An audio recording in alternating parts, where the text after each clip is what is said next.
सदर जय जिनेन्द्र। मैं अंश जैन आप सभी का स्वागत करता हूं।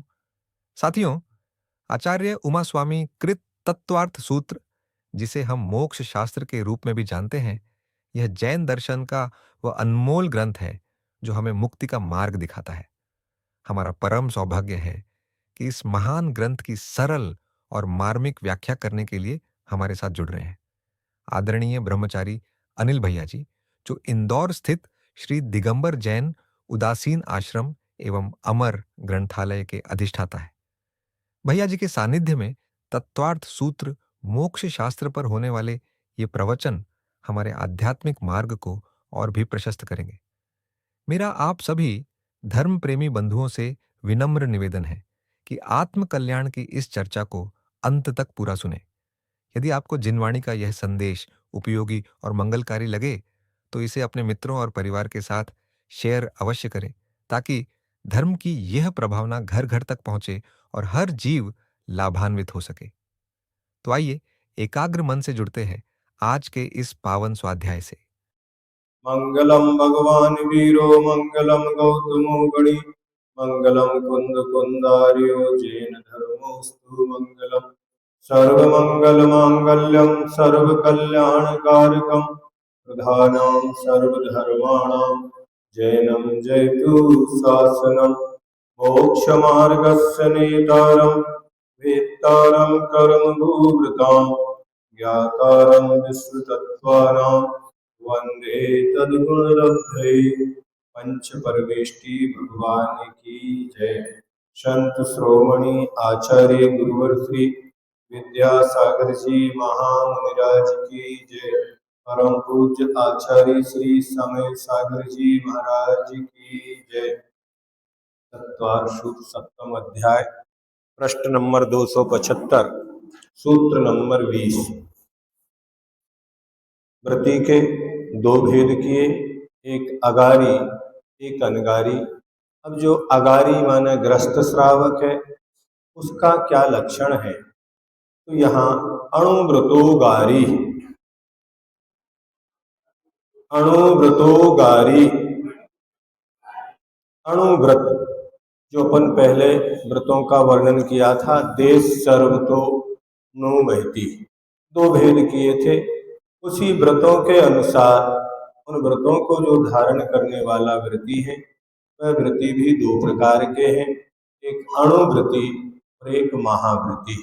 अब अणुव्रती कौन होता है? तो अणुव्रती अगारी अर्थात गृहस्थ जो घर में रहने वाला होता है, वह अगारी कहलाता है। मूल में व्रत एक ही है, अहिंसा।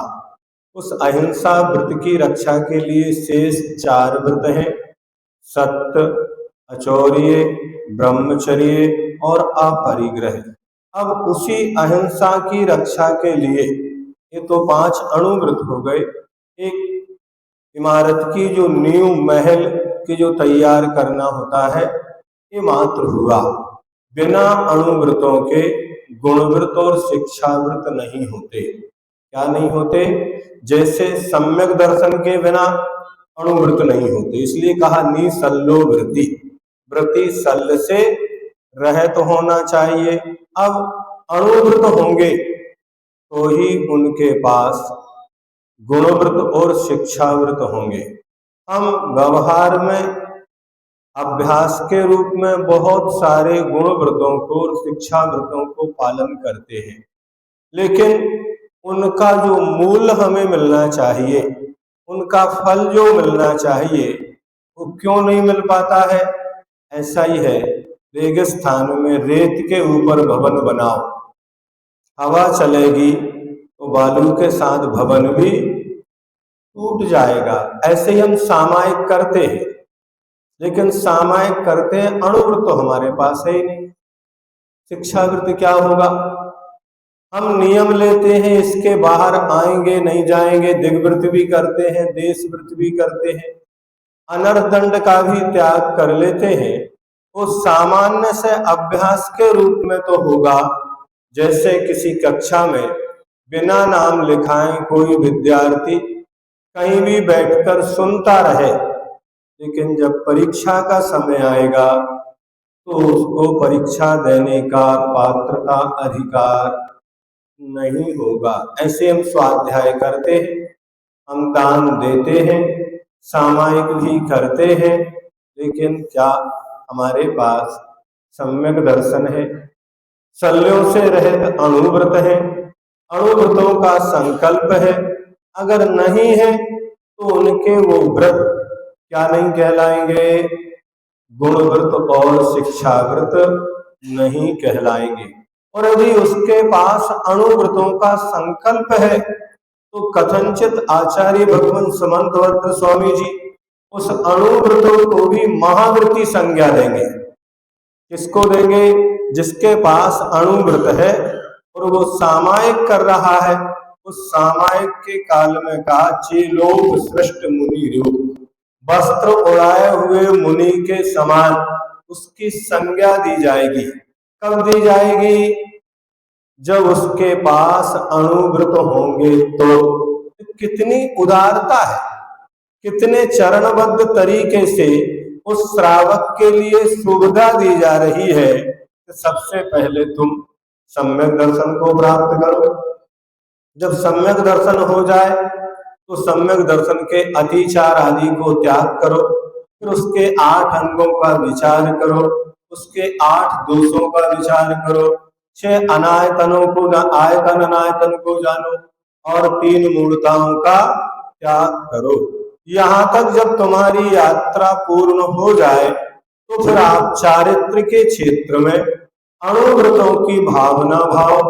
तो सबसे पहले सीधे व्रतों की बात तो की गई, 5 व्रत बताए गए कि हिंसा, झूठ, चोरी, कुशील और परिग्रह से विरत होना, अलग होना, ये व्रत है। लेकिन उन व्रतों की स्थिरता के लिए क्या कहा गया? 5 भावनाएं दी गई। अब भावनाओं के बाद और भी अन्य भावनाएं कही गई, जैसे 4 भावना मैत्री आदि, अथवा संसार और शरीर के बारे में संवेग वैराग्य के लिए कहा गया। फिर बाद में कहा कि वृत्ति को निश्चल होना चाहिए। अब वो निश्चल वृत्ति हो गया तो फिर यहां से वृत्तियों का विभाजन हुआ। यहां तक तो साथ साथ चले आए चर्चा करते हुए, लेकिन अब आगे की यात्रा को कहते हैं यहाँ से 2 रास्ते हैं। कौन से हैं? एक अगारी का और एक अनगारी का। यहाँ तक तो आप हमारे साथ चल सकते हैं। अब तुम्हारा काम हो गया, कमंडल यहीं रख दो, अब अपने घर जाओ, हम सामायिक करेंगे। क्या बोलते हैं? यहाँ तक तो आप आ गए, नहीं हम भी आपके पास रहेंगे। नहीं, अब आपका रास्ता अलग है और हमारा रास्ता अलग है। अगर आप भी हमारे पीछे पीछे आहार को निकलोगे तो तुम्हें कौन आहार कराएगा? क्या वो भी सोच रहे कि महाराज आपके पास कुछ नहीं करना तो हम भी कुछ नहीं करेंगे, हम भी आपकी तरह ही जीवन यापन करें? तो उसके लिए नीतिकार कहते हैं कि गृहस्थ के पास कौड़ी नहीं है तो वो कौड़ी का नहीं है, और साधु के पास कौड़ी है तो वो कौड़ी का नहीं है। गृहस्थ यदि स्नान नहीं करता है तो कोई भी क्रिया संपन्न नहीं कर सकता, और यदि साधु स्नान कर ले तो वो नहीं कर सकता। गृहस्थ खड़े होकर भोजन नहीं कर सकता, साधु बैठकर नहीं कर सकते। गृहस्थ बिना वस्त्र के नहीं रह सकता, साधु वस्त्र सहित नहीं रह सकते। ये अलग अलग रास्ते हैं, ये अपनी अपनी भूमिकाएं हैं, उन्हीं के अनुसार। अब कोई गृहस्थ भी कहे कि हम भी अनगारी बनकर जंगल में रहेंगे, नहीं, तुम अगारी हो तो घर में ही रहो। अणुवृत्ति घर में रहता है इसका मतलब ये नहीं है कि और कोई नहीं रहता, नहीं, सम्यक दृष्टि भी घर में ही रहता है, लेकिन अणुवृत्ति मुक्तता से कहाँ रहेगा? तो अपने घर में ही रहेगा। इसलिए क्षुल्लक जी भी घर में रह सकते हैं, क्योंकि वो भी अणुवृत्ति ही है, महावृत्ति ने यहाँ तक व्यवस्था दी है, पहली प्रथमा, दूसरी, तीसरी, चौथी, नहीं ये तो प्रथमाधारी है। अब आश्रम खोज चालू कर दी, गलत बात है। अभी आपको आश्रम में नहीं, अपने घर को ही आश्रम बना के रहना चाहिए। क्या करना चाहिए? वानप्रस्थ आश्रम कब आएगा? जब आप अनगारी बनेंगे। अभी तो अगारी है, घर में रहिए, अच्छे से आप अपने व्रतों का पालन करिए और अपने ऐसे संस्कार दीजिए कि एक व्रती के कारण बहुत सारे लोग व्रतों का पालन कर लेते हैं। देखो, एक व्यक्ति के अंदर अच्छे विचार आते हैं तो हजारों व्यक्ति उसके साथ हो जाते हैं, और एक व्यक्ति के अंदर गलत विचार आता है तो उसके साथ भी हजारों लोग हो जाते हैं।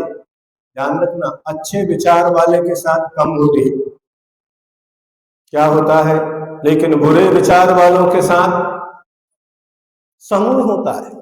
इसलिए अन्य जितने भी दर्शन हैं सरलता से हैं, वे अभी उत्पन्न हुए, लेकिन वो तेल में पानी की तरह फैलते चले जाते हैं, वृद्धि होती चली जाती है। लेकिन जो मुख्य मार्ग है, आर्ष मार्ग है, वो कठिन लगता है। वो कहते नहीं, पाप के काम में तो हर व्यक्ति साथ में है, चलो हम भी आपके पाप के फल को भोगने के लिए, आप चोरी करके लाओ, कमाई करके लाओ, किसी भी प्रकार से, घर वाले सब क्या कहते हैं, हम भी उसको भोगने के लिए तैयार हैं।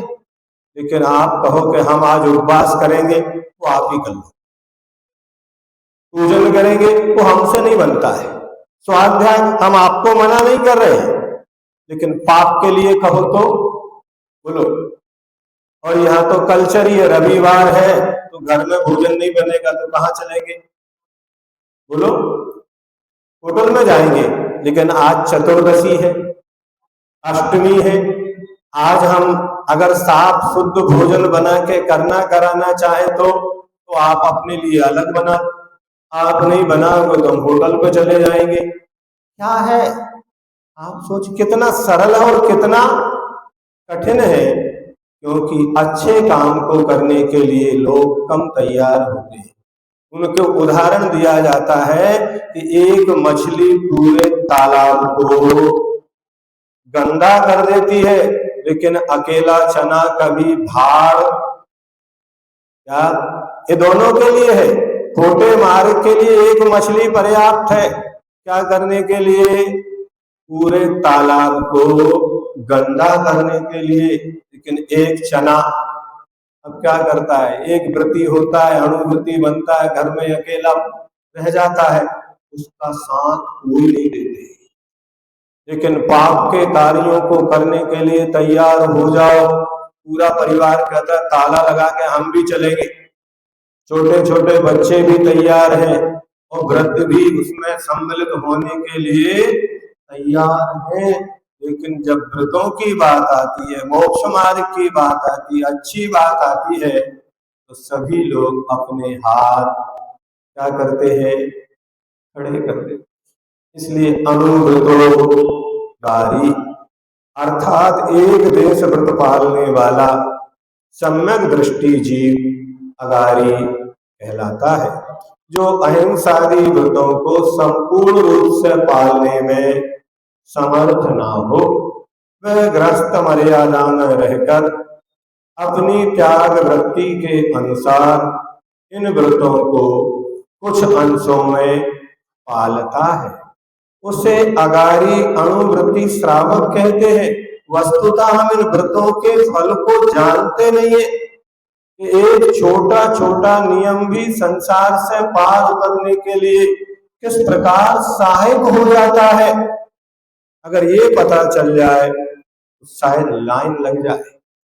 उन व्रतों को जानते भी हैं, लेकिन उनके प्रति जो आस्था, जो विश्वास होना चाहिए, वो हमें नहीं बन पाता। और यही कारण है कि कई बार हम व्रतों को लेते तो हैं, लेकिन कुछ ना कुछ बहाना या कर्म का उदय आने पर, प्रतिकूलताएं आने पर आचार्य कहते कुछ भी हो जाए, प्राण भी निकल जाए, तो भी उन व्रतों को छोड़ने का मन कभी नहीं बनाना चाहिए।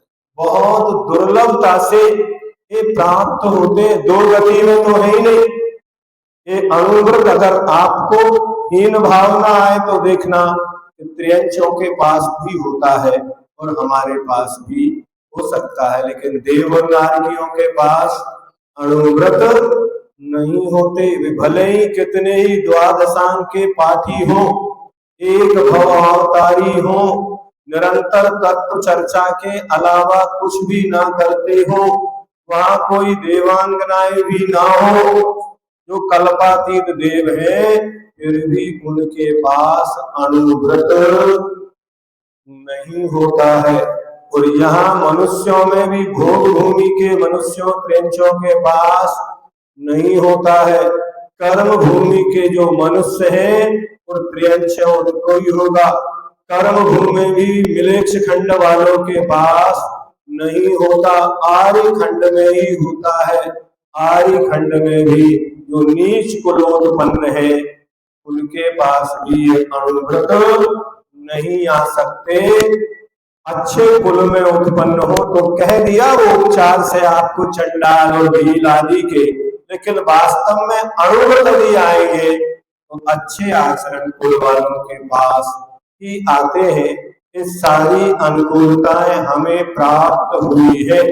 उत्तम क्षेत्र मिला है, काल मिला है, कुल मिला है, सारे साधन मिले हैं, इंद्रियों की परिपूर्णता मिली है, आजीविका के साधन मिले हैं। यदि हम भी पराधीन होते, आज जितने भी बच्चे जो पढ़ते हैं नौकरी करते हैं उनसे कहो भैया रात्रि भोजन त्याग कर दो, 8 बजे तो उससे ही आते, कैसे त्याग कर रहे, एक दिन हो तो चल जाए, कैसे करें? वे सारी सामर्थ्य है, लेकिन फिर भी, इसलिए हमने कहा था नौकरी करना भी एक शल्य है। नौकर भर्ती नहीं बनता, जैसे शल्यवान भर्ती नहीं बनता, तो निशल्यो भर्ती अर्थात किसी का नौकर है क्या, आप भले ही वहीं बैठ के भोजन कर लो, लेकिन आप नौकर के लिए अनुमति नहीं दे, तेरा थोड़ी रात्रि का त्याग है। जिनका रात्रि का त्याग है वो भी ऐसा बोलते हैं। कहना क्या चाहिए, भैया हम भोजन कर रहे हैं, तुम भी कर लो, रात्रि में नहीं करना पड़ेगा। लेकिन आप क्या बोलते हैं उससे, तुम्हारा थोड़ी रात्रि का त्याग है, हमारा त्याग है, इसलिए हम नहीं। कृतकाल अनुमोदना, रात्रि भोजन करना भी उतना ही और कराना भी कौन समझाएगा, कौन कहेगा। कठिन भी है और सरल भी है। मन बन जाए तो बहुत सरल है, और मन नहीं बनता है। कर्म सिद्धांत पर विश्वास हो जाए कि हम जितना कमाएंगे भाग्य के अनुसार ही कमाएंगे, व्रतों को क्यों समाप्त कर देते? धन की प्राप्ति के लिए, व्यापार के लिए, नौकरी के लिए, कितना भी कर लो, बिना भाग्य के भी नहीं मिलता। बिना पुरुषार्थ के जैसे नहीं मिलता, तो बिना भाग्य के भी कितना भी पुरुषार्थ करो उसके लिए भाग्य भी चाहिए है। अणुव्रत 5 हैं, इसके ये पांचों अणुव्रत मूल व्रत कहलाते हैं, क्योंकि त्याग का प्रारंभ इन्हीं से होता है। इसके सिवा इन व्रतों की रक्षा और वृद्धि के लिए ग्रस्त दूसरे व्रतों को भी स्वीकार करता है, जो उत्तर व्रत कहलाते हैं। ध्यान रखो, फसल बाद में बोई जाती है, बाड़ी पहले लगाई जाती है। क्या करते हैं, फसल बाद में बोई जाती है, बाड़ी सुरक्षा पहले है। ये व्रतों की सुरक्षा के लिए भावनाएं हैं। व्रतों की सुरक्षा के लिए 4 व्रत है। व्रतों की सुरक्षा के लिए 2 व्रत है। अहिंसा की सुरक्षा के लिए ही शिक्षा व्रत है। अगर अहिंसा ही मूल में नहीं है तो कितने भी व्रत पालो वो आपके सब जीरो बैलेंस में आएंगे। 5 अणुव्रतों का स्वरूप इस प्रकार कहा है। अहिंसाणुव्रत, त्रस और स्थावर, सब प्रकार के जीवों को हिंसा का त्याग न हो सकने के कारण जीवन भर के लिए संकल्पित त्रस हिंसा का त्याग कर देना। इसका करना, देखो त्रसों का भी पूरा त्याग नहीं किया, कौन सा, संकल्प पूर्वक किसी त्रस जीव को नहीं मारेगा। और शायद कोई भी जैन कुल में पैदा हुआ व्यक्ति बचपन से ये संस्कार नहीं सिखाए जाते कि किसी जीव को संकल्प करके मारे, लेकिन संकल्प होता नहीं है। देखो, संकल्प के द्वारा ही संकल्पी हिंसा का त्याग हो सकता, वो भी एक संकल्प है, वो ये भी एक संकल्प है। कौन सा संकल्प है? कि मैं संकल्प पूर्वक किसी भी जीव की हिंसा नहीं करूंगा।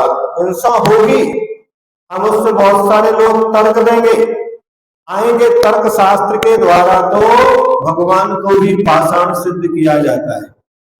क्या भगवान में भी क्या सिद्ध हो जाएगा? गंधोदक को भी पानी बता दिया जाएगा।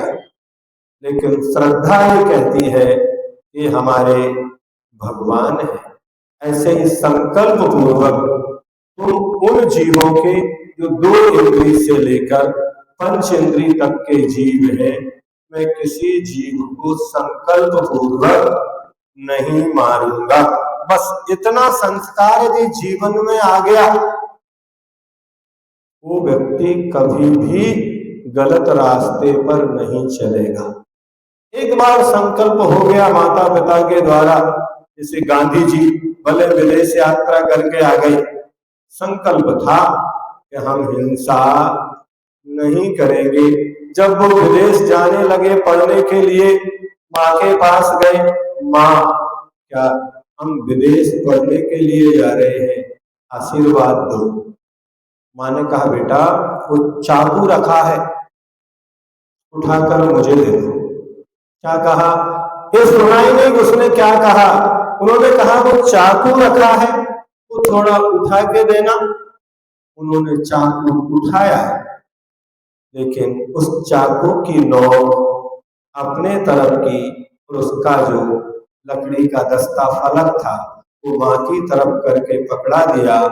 उस माँ ने कह दिया जाओ, अब मुझे कोई चिंता नहीं है, मेरा बेटा कहीं भी चला जाए वो अहिंसा की रक्षा करेगा। मतलब अपने ऊपर यदि कोई संकट आ भी जाए तो भी हम दूसरे जीवों के प्राण बचाने का संकल्प तो लेंगे, उन्हें मारने का भाव नहीं करेंगे। जैसे वैद्य ने कह दिया कौवे का मांस, हाँ अपने बचाने के, एक तो चाकू का फलक है कि कौवे का मांस यदि आप ग्रहण कर लेंगे तो आप बच जाएंगे, और यदि कौवे का मांस नहीं खाएंगे तो मर जाएंगे। उसने कहा कोई बात नहीं है, हमें मरना स्वीकार है, लेकिन दूसरे जीवों को मारकर जीवित रहना स्वीकार नहीं है। हमारे द्वारा एक दिन की जिंदगी जीवन जीने के लिए कितने जीवों का जीवन समाप्त हो जाता है। हमारा ये जीवन का मूल्य इतना सस्ता नहीं है कि सुबह उठते हैं और शाम को सोते हैं, इसके बीच में हमारे द्वारा कितने जीवों की विराधना होती कि नहीं होती, आप सोचो। अब उस विराधना से बचने के लिए आगे बोल पाएंगे, क्या करें? आप अपनी सीमा में रहकर, जैसे देश होते, देशों की मर्यादाएं होती है, उनकी सीमाएं होती हैं, फिर सीमा के अंदर और सीमा बनाई जाती है। संपूर्ण भारत की सीमा अलग होगी, एक प्रांत की सीमा अलग होगी, वहां अलग कानून लागू होगा। प्रांत के बाद कोई जिला होगा, उस जिला की सीमा अलग होती है, फिर उसमें एक तहसील होती है, उसकी सीमा अलग होती है, फिर तहसील के अंदर भी कोई पंचायत आती है, महापंचायत आती है, नगर पालिका आती है, अपना अपना वार्ड आता है। ये क्या है? ये गुणवत्ताओं की और दुर्गत देश की ये व्यवस्थाएं बनाई गई कि जीवन पर्यंत के लिए तो भारत पूरा अखंड एक है, लेकिन उस भारत में भी मध्य प्रदेश अलग है। उसकी चर्चा करेगा। अगर मध्य प्रदेश में कोई घटना घटेगी तो उसके लिए सिर्फ मध्य प्रदेश शासन ही जिम्मेदार होगा, पूरा भारत सरकार नहीं। ऐसा होता कि नहीं होता? ऐसे ही हम अपने जब दिग्वृत्त लेंगे तो संपूर्ण अखंड भारत की तरह हम इससे बाहर नहीं जाएंगे, लेकिन जब हम उसमें से देश वृत्त लेंगे तो क्या करेंगे? एक लाइन खींच जाएगी, बाउंड्री वॉल होगी, उसके अंदर जो भी होगा उसके जिम्मेदार हम हैं, लेकिन बाहर कितने असंख्य पाप से आप बच गए। अन्यथा हमें उन पापों के फल को भोगना पड़ता है जो हमने किए ही नहीं। कब? जब हमने मर्यादा नहीं बनाई, जब हमने अणुव्रत गुणव्रत शिक्षाव्रत को नहीं लिया, तो हम स्वच्छंद रूप से संपूर्ण जितनी भी हिंसा जहां भी हो रही है उसके पाप के भागी बन रहे कि नहीं बन रहे? बोलिए। अब कितना सरल है इतना कह देना कि ठीक है आज मुझे कहीं नहीं जाना है, काम नहीं पड़ेगा तो अपने नगर से बाहर नहीं जाऊंगा। नहीं, हम तो विचार ही नहीं करते। जाना पड़ा तो चल लेते हैं, उठे चल दिए। कई बार ऐसे नियम होने से बहुत सारी दुर्घटनाओं से लोग बच जाते हैं क्या? और नियम नहीं है तो मर जाते हैं। ऐसा होता कि नहीं होता? कई बार होता है। एक व्यक्ति ने सिर्फ व्यापारी था, उसने एक ही नियम लिया कि मैं उस फल को नहीं खाऊंगा जिसके बारे में कोई जानता नहीं है। क्या कहा उसने?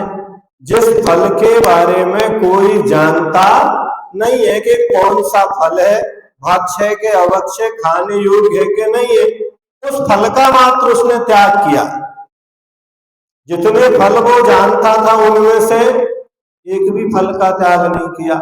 एक बार वो सभी व्यापारी व्यापार के लिए गए, रास्ता भटक के जंगल में पहुंच गए।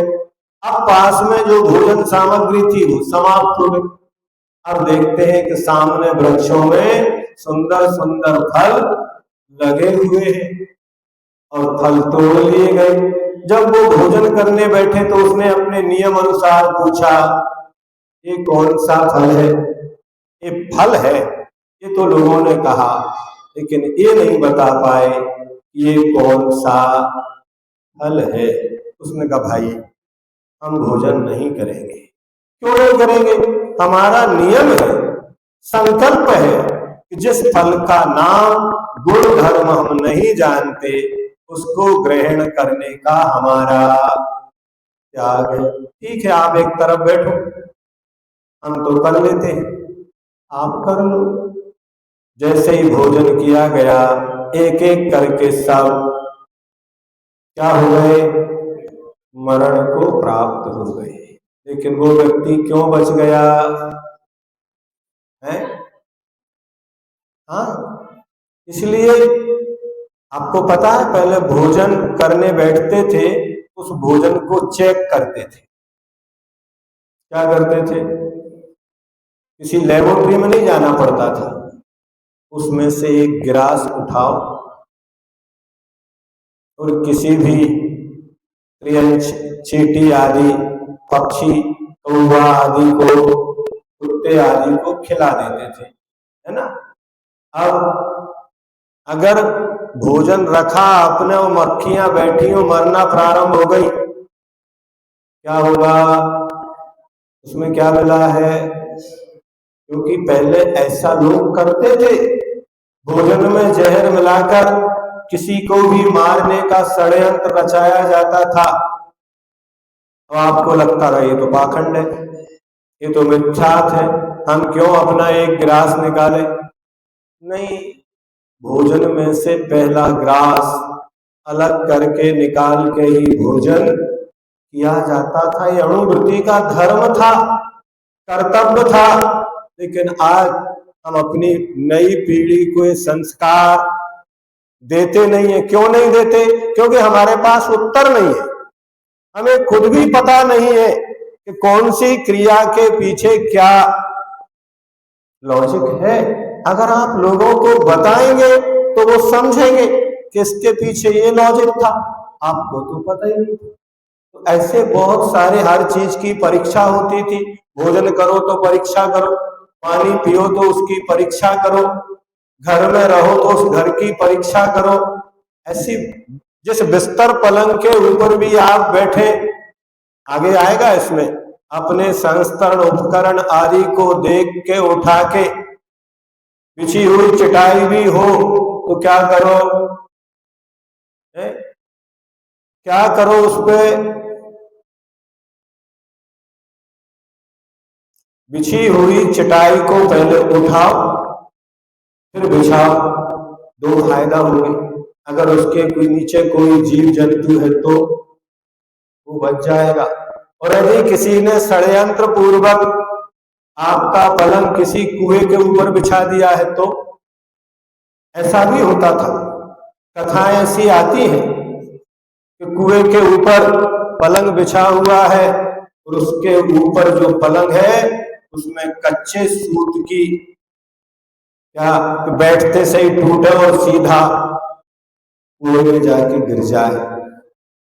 व्रतों की भी रक्षा होती है, जीवों की भी रक्षा होती है और जीवन की भी रक्षा होती है। इसलिए अहिंसानुव्रत ये कहता है कि 10 जीवों को संकल्प पूर्वक नहीं मारूंगा। यहां तक तो ठीक है। अब बचे कौन? 5 प्रकार के स्थावर। इन स्थावर जीवों को बिना प्रयोजन, क्या मतलब, आवश्यकता है तो हम पृथ्वी खोलेंगे, आवश्यकता है तो जल भरेंगे, आवश्यकता है तो अग्नि जलाएंगे, वायु चलाएंगे, वनस्पति का छेदन करेंगे, लेकिन आवश्यक नहीं है तो बिना प्रयोजन कौन करेगा? ये ही व्रत है जो पर्यावरण की रक्षा करता है, जिसके ऊपर आज पूरा विश्व ग्लोबल रूप में बैठकर चर्चाएं कर रहे हैं। इस पर्यावरण की रक्षा कैसे करें? तो पर्यावरण की रक्षा के लिए सूत्र है अनुव्रतोगारी। अहिंसानुव्रत पूरे पर्यावरण की क्या करेगा? शुद्धि करेगा। आप अनावश्यक पानी दोहन करेंगे ही नहीं, आप जमीन खोलेंगे ही नहीं, आप वृक्षों को काटेंगे ही नहीं अनावश्यक, तो पर्यावरण सुरक्षित रहेगा कि नहीं रहेगा? अनावश्यक आप एसी चलाएंगे ही नहीं। अब एसी तो चल रहा है, कितनी ऑक्सीजन नष्ट होती है उसमें। कभी आपने सोचा? अपन ने तो हर कमरे में एक एक एसी लगा रखा है, अब कोई नहीं है तो भी चल रहा है। ये सही है कि गलत है? आपने पूरे ट्यूबवेल रखा रखा है, मंजन करने खड़े होते हैं, मोटर का बटन दबाते हैं, एक हाथ में पानी लिया, मुख में लिया, ब्रश लिया, अब पानी बह रहा है, अनुवृत्ति नहीं करेगा। अगर ये अनुव्रत आ गए, आपके बिजली के बिल कम हो जाएंगे, नल के बिल कम हो जाएंगे, उत्पादन कम करना पड़ेगा, अनर्थ व्यर्थ में भोजन सामग्रियां नष्ट नहीं होंगी। इस सरकार के लिए इतना बड़ा आप सहयोग देंगे, सबसे ज्यादा पर्यावरण की रक्षा में कोई सहयोग देता है तो जैन साधु देता है, क्योंकि वे जीव भी परस्पर जो जीते हैं वे सब एक दूसरे के लिए उपयोगी है। अब धीरे धीरे अगर वो जीव मरते चले जाएंगे तो क्या होगा? भूमि बंजर हो जाएगी, पानी नहीं बरसेगा, गर्मी इतनी पड़ेगी कि आप सहन नहीं कर पाएंगे, भूकंप आएंगे, सुनामी आएगी। उन सब का कारण क्या है? आप सोचिए, इतना छोटा सा व्रत है, अणु कह दिया उसके लिए, हाँ उतना ही छोटा है। गाड़ी आपकी कितनी भी अच्छी हो, लेकिन चाबी नहीं है तो फिर क्या करोगे? पेटी पैक है, कंप्लीट है, लेकिन चाबी लेकर ड्राइवर चला गया, गाड़ी स्टार्ट होगी क्या? अथवा इंजन नहीं है, गाड़ी भी है, बाहर से सब ठीक है, इंजन निकाल के कोई चोर ले गए, अब सुंदर गाड़ी में आप बैठे, क्या हो रहा है? क्या करें, गाड़ी बाहर रखी थी, इंजन को चोर निकाल के ले गया। ऐसे ही आपका अहिंसा रूपी इंजन इन व्रतों में से कोई निकाल के ले जाए, फिर आपका जीवन कैसे चलेगा? आप सोचिए, जितना जितना हम व्रतों के प्रति दृढ़ प्रतिज्ञ होते चले जाएंगे उतने विश्व की शांति होती। अगर विश्व शांति का उपाय कोई है तो क्या है? अहिंसा अणुव्रत। भले महावृत्ति मत बनो, अहिंसा अणुव्रत भी सारे विश्व में शांति सर्प आपको तभी काटता है जब उसके ऊपर कष्ट आता है। मधुमक्खियां तभी आपको काटेंगी जब आप उसके घर में कुछ छेड़छाड़ करेंगे। अगर कुछ ना करें तो मधुमक्खियां काटेंगी, सर्प काटेंगे, आपके पीछे कुत्ते दौड़ेंगे, कोई आपको परेशान नहीं करेगा। अगर आप दूसरे जीवों के प्रति करुणा की भावना के साथ रहो, दया के साथ रहो, तो वे जाति विरोधी बैर भी आपके मित्र बन जाएंगे। आप कहीं भी चले जाना, अब लिखा है यहाँ पर अनगारी महाराज जंगल में रहते। आप तो अगर सुबह घूमने भी जाते ना भैया, तो लकड़ी लेके जाना पड़ता है, क्योंकि आपके पीछे तो पालतू कुत्ते भी पड़ जाते हैं। लेकिन वे मुनि महाराज हजारों साल जंगलों में रहते, जंगली जानवरों के बीच में रहते। उनके पास कौन से अस्त्र होते, कौन सा शस्त्र होता है, कौन सा घर होता है, और वे कितने जीव उन्हें परेशान करते हैं। मात्र किसी का पूर्व भव का कोई बैर होगा तो ही वो जीव उन्हें सताएगा, अन्यथा उन्हें बन के जो जीव है वे कोई उन्हें कष्ट नहीं पहुंचाते, बल्कि वो और अभय को प्राप्त होते हैं, उनके पास आकर बैठ जाते हैं। आप सोचो, अपन तो ठीक है, अन्य जो सामान्य व्यक्ति होते हैं ना, जिनके अंदर करुणा होती, दया होती, वो जंगलों में जाते हैं, बंदरों को खिलाने के लिए फल ले जाते हैं, केला ले जाते हैं। बंदर उन्हें काटते हैं क्या, उन्हें परेशान करते हैं क्या? बोलो। कई लोग जंगली जानवरों के बीच में रहते, कुछ लोग मगरमच्छों के बीच में रहते, वे जीव उन्हें हानि पहुंचाते क्या? क्यों नहीं पहुंचाते? क्योंकि वो उनको हानि नहीं पहुंचाते। ये संसार एक क्रिया की प्रतिक्रिया है। आप बंदर को देखना, बंदर के पास से निकलना, शिखर जी आदि की वंदना करो, टॉप पर बैठे हो, आप वंदना करते वो आपका कुछ नहीं करेंगे, लेकिन आप उसकी ओर देखना थोड़ा सा, आप अगर आंखें भी दिखाओ ना तो वो आपके ऊपर टूट पड़ेगा। तब तक वो कुछ नहीं करता, तब तक आप उसकी ओर देखो मत। आप अपना काम करो, वो अपना काम कर रहा है। आपने चावल चढ़ाए, वो चावल उठा के खा के चला जाएगा, लेकिन आपको परेशान नहीं करेगा। लेकिन जैसे ही आपने उसकी ओर देखा, सही बताओ क्या करता है? वो आपके ऊपर टूटता है। ऐसे ही कोई भी जीव संसार में आपको नहीं सताएगा। अहिंसा सबसे बड़ा शस्त्र है, जिसके बल पर गांधी जी ने भारत को, किसके बल पर है? कोई तलवार के, बंदूक के, गोली के, तोप के, किसके बल पर वो भारत आजाद हुआ? बोलो। अहिंसा भूतानां जगति वृतम ब्रह्म परमम्। ये अहिंसा एक ऐसा अस्त्र है कि जो भी इसको धारण कर लेता है, उसे बड़ी बड़ी तोपें भी कुछ नहीं कर पाती। शेर भी उन्हें खाते नहीं है। अमरचंद दीवान शेर के पिंजड़े में भी बैठ गए, अहिंसा के अस्त्र को लेकर। तलवार लेके गए थे, डंडा लेके गए थे, बंदूक लेके गए थे? नहीं। जलेबी का थाल भरा, वो लेके पहुंच गए। हमारा तो नियम है कि हम तुम्हें मांसाहार नहीं कराएंगे। देखिए, वो नौकरी कर रहे थे, पराधीन थे, फिर भी उन्होंने नियम लिया कि हम मांसाहार नहीं कराएंगे। लेकिन आज हमारे बहुत सारे लोग खुद तो भले मांसाहार ना करें, लेकिन दूसरा व्यक्ति आए तो उसको होटल में व्यवस्था, आपने बिल चुकाया, बना के खिलाया, बात बराबर है। ध्यान रखो, अगर अणुवृत्ति होगा तो उस स्थान पर भी जाकर नहीं रुकेगा जहां मांसाहार बनता होगा। क्षेत्र शुद्धि नहीं है, उस भोजनशाला में भोजन नहीं करेगा जहां मांसाहार बनता हो। लेकिन आज जितने भी होटलें हैं वे सब कैसी हैं? दोनों सेक्शन है, एक तरफ मांसाहार है, एक तरफ शाकाहार। कहने के लिए जब बाद में खत्म हो जाता है, दोनों को मिला के परोस दिया जाता है। आज रोज जगह जगह इसके वीडियो आ रहे, शिक्षा आ रही, आपके लिए बताया जा रहा है, सचेत किया जा रहा है।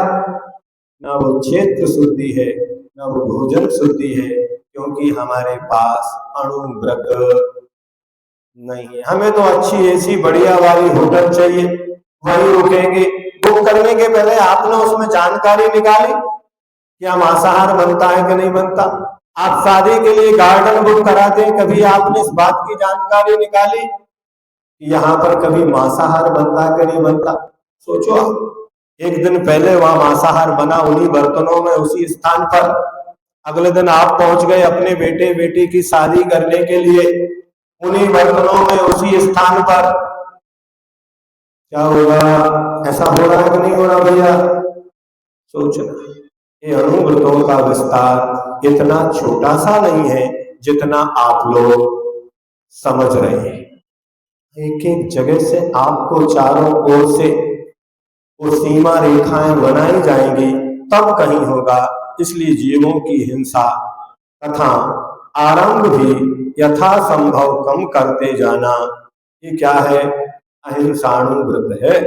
सत्यानुव्रत राग देश अथवा मोह के वशीभूत होकर ऐसा असत्य वचन ना बोलना जिससे किसी का घर बर्बाद हो जाए या गांव पर ही मुसीबत आ जाए, ये सत्यानुव्रत है। अचोर्यानुव्रत जिससे दूसरे को कष्ट पहुंचे अथवा जिससे राजदंड का भय हो, ऐसी बिना दी हुई वस्तु को ना लेना या लेने का त्याग, ये अचौर्यानुव्रत है।